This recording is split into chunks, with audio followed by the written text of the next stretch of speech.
আসসালামু আলাইকুম।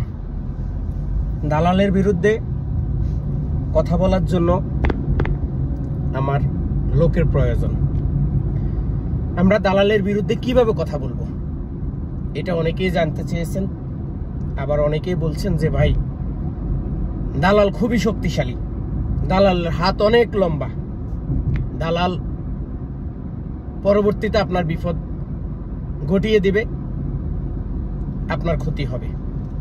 ভাই 18 বছর এই প্রবাসে আছি, আল্লাহর অশেষ মেহেরবানিতে এখন পর্যন্ত কোনো ধরনের বড় দুর্ঘটনা হয় নাই, আর সামনের দিনগুলা হবে না। কারণ সবচেয়ে আমার বড় পরিচয়, আমি আল্লাহ রাসূলকে ভয় করি এবং আল্লাহর যেই কাজগুলো আমাদেরকে করতে না নিষেধ করেছে, বা আমাদের রাসূল যেই পথে আমাদেরকে না চলার জন্য বলছে, আমি ওই রাস্তাগুলোই ফলো করি।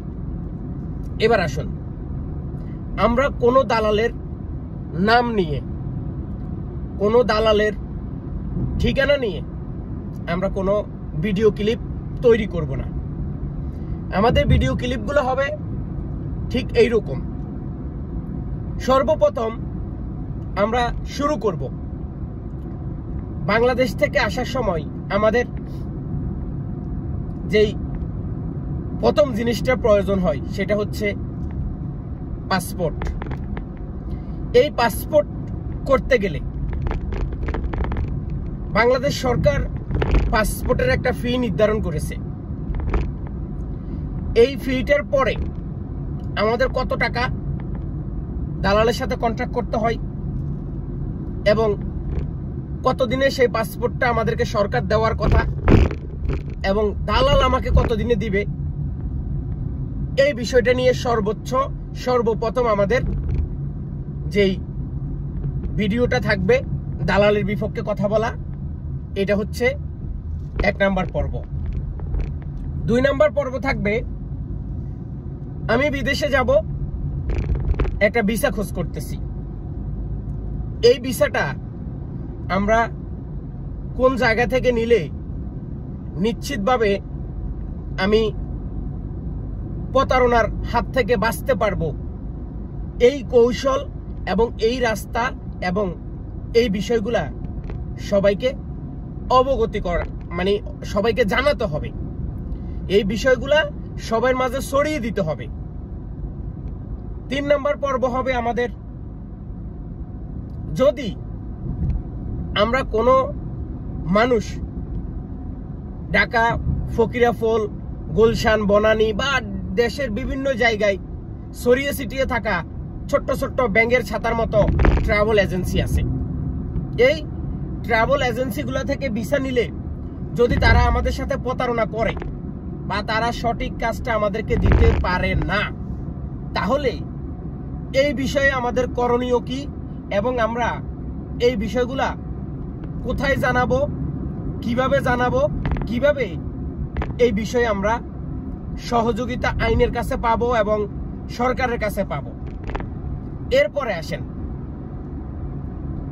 দালাল আপনাকে একটা কোম্পানির ভিসা দিবে বলছে, সেই কোম্পানির ভিসা দেয় নাই, আপনাকে অন্য কোম্পানির ভিসা দিছে এবং বিদেশে আসার পরে আপনাকে চাকরি দেওয়ার কথা, সে আপনাকে চাকরি দিতে পারে নাই, দেয় নাই, আপনাকে 1 মাস খাওয়াইছে, এরপরে আপনাকে রুম থেকে বাইর করে দিছে, এরপরে আর আপনার কোনো খোঁজ খবর নেয় না, আইডি কার্ড, আকামা যেটাকে বলা হয় সেটা দেওয়ার কথা সেটাও দেয় না।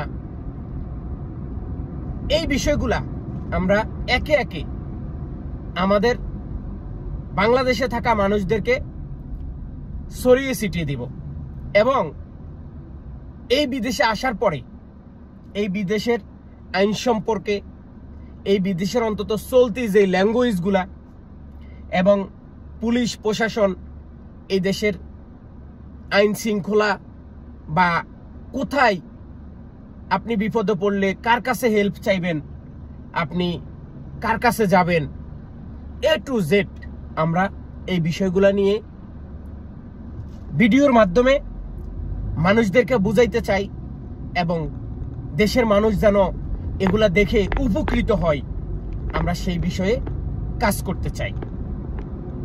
এবং সৌদি আরবে দালালের জন্ম কিভাবে হয়েছে, সৌদি আরবে দালালের উৎপাদন, দালালের যেই বর্তমান যেই ডিমান্ড, এই ডিমান্ডগুলা কেন হয়েছে, কি কারণে হয়েছে, আমরা তো এখানে আছি। দালালের শুরু কোন জায়গায় থেকে, দালাল কিভাবে চাকরি দেওয়ার নামে আপনার কাছ থেকে আমার কাছ থেকে টাকা নিয়ে তারপরে আপনাকে গালাগালি করে, আমাকে গালাগালি করে, এই বিষয়গুলা ভিডিও আকারে আমরা প্রত্যেকটা মানুষের কাছে পৌঁছে দিতে চাই। এবং লেনদেন যদি আপনি করেন, ভালো একটা চাকরি পাইছেন, লেনদেন করবেন, সেটা কিভাবে করবেন, এই বিষয়গুলো আমরা আপনাদেরকে ভিডিও আকারে আপনাদের মাঝে দিতে চাই।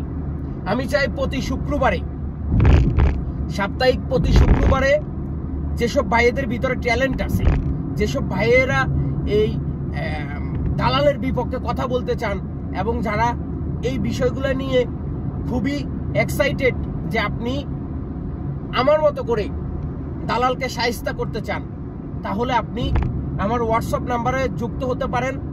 আমরা চেষ্টা করব আগামী মাসের 1 তারিখ থেকে অথবা আগামী মাসের 5 তারিখ থেকে রোজ প্রতি শুক্রবার অথবা বৃহস্পতিবার রাত্রে আমাদের সময় স্বল্পতা বুঝে আমরা সবাই মিলে ডিসিশন করে আমরা প্রতি সপ্তাহে একটা করে ভিডিও ক্লিপ তৈরি করব। সেটা এক এক সময় এক এক ধরনের, এক এক সময় এক একটা সিস্টেমের। এরপর আসেন, বিদেশের মাটিতে যদি কেউ আপনার সাথে প্রতারিত করে, মানে প্রতারণা করে, আপনাকে মিথ্যা আশ্বাস দিয়ে বিদেশে নিয়ে আসছে, আপনাকে চাকরি দিতে পারে না, তারপর আপনার কাছ থেকে এত লক্ষ টাকা নিছে, আপনাকে বলছে একটা কাজ দিবে, আপনাকে দিছে আরেকটা কাজ, এই বিষয়গুলা। ট্রাভেল এজেন্সি আপনার সাথে প্রতারণা করতেছে, ট্রাভেল এজেন্সি আপনার ভিসা দিছে কোম্পানির কথা বলে, সেটা হয়ে গেছে ফ্রি ভিসা, 3 মাসের ভিসা। টোটাল আমি আমার জায়গা থেকে এবং আমার 30 লক্ষ প্রবাসী এই সৌদি আরবে আছে, সবাই প্রতিনিয়ত একজনের কাছে না একজনের কাছে প্রতারিত হইতেছে। সেটা চাকরির ক্ষেত্রে, সেটা আকামার ক্ষেত্রে, সেটা ভিসার ক্ষেত্রে, সেটা সৌদি আরব আসার ক্ষেত্রে। এই বিষয়গুলো যদি আমরা তুলে না ধরি তাহলে বাংলাদেশের মানুষ জানতে পারবে না, এবং তারা না জানলে তারা এইভাবে রাস্তাঘাট থেকে বিভিন্ন মানুষের কাছ থেকে, বিভিন্ন আত্মীয় স্বজনের কাছ থেকে ভিসা কিনবে 4 লক্ষ 5 লক্ষ 6 লক্ষ টাকা দিয়ে। এই টাকা দিয়ে কেনার পরও সৌদি আরব আসার পরে চাকরি দিবে না, গালাগালি করবে, মারধর করবে, অপহরণ করবে। এই বিষয়গুলো আমাদেরকে জানাইতে হবে। তারপরে বাংলাদেশে কেন ভিসার দাম এত বাড়তি, টিকিটের দাম বাড়তি, সরকারের সাথে আমরা কিভাবে আলোচনা করব, সরকারকে কিভাবে আমাদের এই বিষয়গুলো দেখাইতে হবে, এবং ডক্টর ইউনূসকে যত দ্রুত সম্ভব সৌদি আরবে ফেরানো। ডক্টর ইউনূসকে সৌদি আরবে নিয়ে আসার পরে মাননীয় সৌদি আরবের যে রাষ্ট্রদূত আছে এবং সৌদি আরবের যে প্রধানমন্ত্রী আছে বা সৌদি আরবের বাদশাহ আছে, তাদেরকে আমাদের বাংলাদেশিদের প্রতি একটু সহানুভূতি হওয়া এবং বাংলাদেশিদেরকে আরো একটু সুযোগ সুবিধা দেওয়া, এবং বাংলাদেশিদের ভিসা যে খোলা রেখেছে তার জন্য ধন্যবাদ জানানো, এবং বাংলাদেশিদের সাথে কিভাবে সৌদি আরবের অনেক নাগরিক প্রতারণা করে এবং অনেকেই মুআসসাসা খুলে টাকা নিয়ে তার হুরুপ দেয়, তাকে অবৈধ করে দেয়, তাকে ঠিকমতো আকামা দেয় না। এই বিষয়গুলা আমাদেরকে আরো খোলামেলা করে সরকারকে দেখাইতে হবে, জানাইতে হবে, এবং সৌদি আরবের পরিস্থিতি নিয়ে আমাদেরকে কথা বলতে হবে। আমরা চাই দালাল মুক্ত একটি প্রবাস করব, দালাল মুক্ত সৌদি আরব করব, এবং বাংলাদেশের প্রত্যেকটা ট্রাভেল এজেন্সিকে আমাদেরকে দেখিয়ে দিতে হবে যে তোরা এতদিন ভরে যেই অন্যায় করেছস তার অন্যায়ের দিন শেষ। আজ থেকে আমরা নতুন করে গড়ে তুলব আমাদের সমৃদ্ধ বাংলাদেশ। সবাই ভালো থাকুন, সুস্থ থাকুন। যারা এই বিষয়গুলা নিয়ে আমার সাথে কাজ করতে চান তারা অবশ্যই আমার হোয়াটসঅ্যাপ নাম্বারে যুক্ত হবেন, এবং আমার সাথে কথা বলে আপনিও আপনার সময় অনুসারে আপনিও শুক্রবারের ছুটির দিনে আমাদের এই ভিডিওতে যুক্ত হতে পারেন। ইনশাআল্লাহ 1 দিন 2 দিন 3 দিন 4 দিন এইভাবে আমরা একদিন গড়ে তুলব আমাদের স্বপ্নের সোনার বাংলাদেশ এবং স্বপ্নের প্রবাস, যেখান থেকে আমরা ইনকাম করি লক্ষ লক্ষ টাকা, যে টাকাগুলা হাতিয়ে নিচ্ছে অসাধু ব্যবসায়ীরা। আল্লাহ হাফেজ।